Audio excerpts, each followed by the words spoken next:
In his maiden speech before the United Nations General Assembly last week, President Trump declared the Iran nuclear deal an embarrassment to the United States. Trita Parsi, author of Losing an Enemy Obama Iran and the Triumph of Diplomacy, begs to differ. There's many things I would say potentially could be an embarrassment to the United States, Parsi said in the latest episode of Cape Up.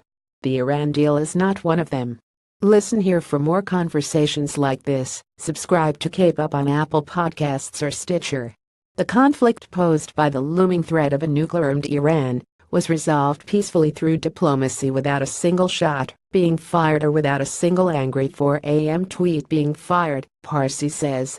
The Iran nuclear deal took two very bad scenarios off the table, he continued. The scenario of the Iranians being able to have a pathway to a bomb, and the scenario of the United States and Iran going to war with each other.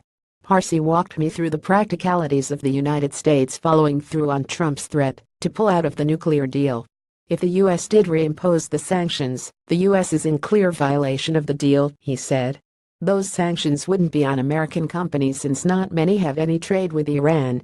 It would be on French, German, Russian, and Chinese companies, and the sanction, essentially, would be that they would lose access to the American market if they're in the Iranian market, Parsi went on.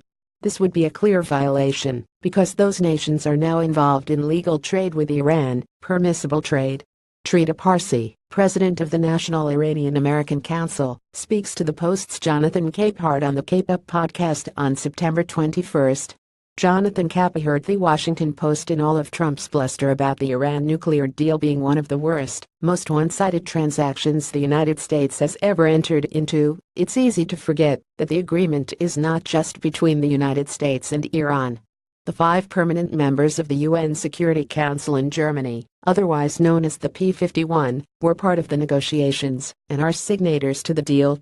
Parsi considers French President Emmanuel Macron's proposal to make the Iran nuclear deal the first of 4 pillars in a broader agreement with the Persian Gulf nation a good step. Listen to the podcast to find out what those pillars are and whether Parsi thinks the United States has the credibility to lead future negotiations.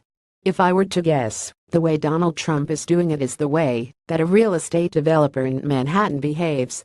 You scare the daylights out of your competitors. You scare the daylights out of your subcontractors, and you twist their arms until they lower their prices, he said. Other countries, France, Iran, Russia, are not subcontractors to the United States. Cape Up is Jonathan's weekly podcast talking to key figures behind the news in our culture. Subscribe on Apple Podcasts, Stitcher, or wherever else you listen to podcasts.